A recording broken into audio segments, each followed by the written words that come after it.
All right, before we get started learning how to tune our bass, we're going to talk a little bit about the parts that actually make it in tune or out of tune. These are our tuners. We have one tuner for each string. This is our G string tuner, and you can follow up from the bass all the way up. You can see that it goes, so our G string is for here, D string, A string, E string. So when we adjust the tuner either clockwise or counterclockwise, that's going to make our bass in tune or out of tune. So now let's talk about how to keep our bass in tune. Welcome back here to Basics on Bass, where we try to teach bass lessons for the rest of us.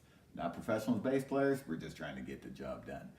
So again, as I mentioned during the last lessons, these lessons are all going to be very short, single topic, and they're designed for the beginner to maybe intermediate bass player to kind of get our fundamentals further down so we can handle keeping the low down in any situation.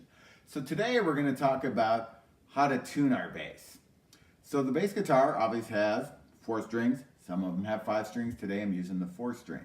Our 4 strings are E, it's the low string, A, D, and G, G being the highest. So I don't care how good of a bass player you are, if your bass is out of tune and your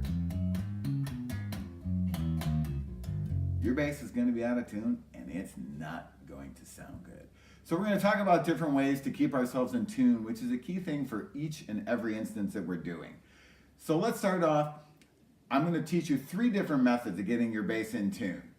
Number 1 method is use an electronic tuner. If you have iPhones or any kind of phone out there or electronic device, a lot of them will have apps for tuning. I don't always have my phone with me, but I can always just throw this in my case or throw this wherever. This is called a clip-on tuner. Works for guitar, works for bass, works for pretty much anything. They're about $10 on Amazon. I think they're manufactured by a company called Snark. Really easy to use. So we just go ahead and turn it on. All you have to do is clip it on to the headstock, which is up here as we explained last time with the bass. The bass doesn't even have to be using an amplifier because it's going to measure the vibrations. You don't have to touch anything. You don't have to mess with anything. Let's see how close to tune we are. Oh, we're way out of tune because this is not an F sharp string. This is the G string. So let's go ahead and get that in a little bit better tune. Okay, there we go. Now our G string is in tune. So now we could use our tuner to tune all the rest of our strings together. But I'm going to show you how to do it if you don't have a tuner and maybe you're at a gig and, oh crap, I forgot my tuner. Fear not, there's other ways to tune your bass. When I talked about E, A, D, and G, the way you can tune a bass if you want to is this G that I am plucking right now, the open string, is also supposed to be, but we're out of tune, the same as the 5th fret on the D string. And we'll go over frets and where all of your fretboard is and things like that. But this is going to be a tuning lesson. So if we want to tune, we can tune. So this is our G. We know this is in tune. Is that the same note? No. Let's move that up a little bit.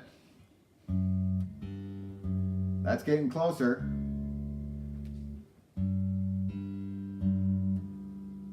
Still not quite there. This is obviously a little bit hard because you have to use your ear to say that sounds pretty good.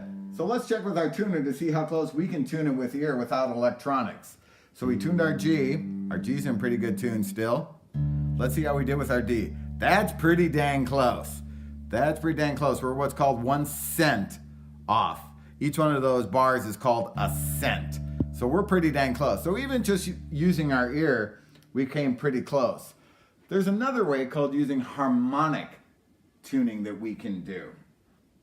So what we're going to do is we're going to put our finger very lightly on the 7th fret, the top of the 7th fret. 1, 2, 3, 4, 5, 6, 7. Top of the fret. If you can hear that, that's a harmonic, and that should match that harmonic. Pretty darn close, right? Now let's try the harmonic to do a tune. Oh, not even close, right? The nice thing about the harmonic is you're going to hear like a wobble. If you are out of tune, it's not going to match. It's going to like whir, because you're going to be hearing two different harmonics and it's not going to work. That's pretty close, right? So using a harmonic, maybe let's just go up a pinch. Now let's check with our digital tuner to see how we did.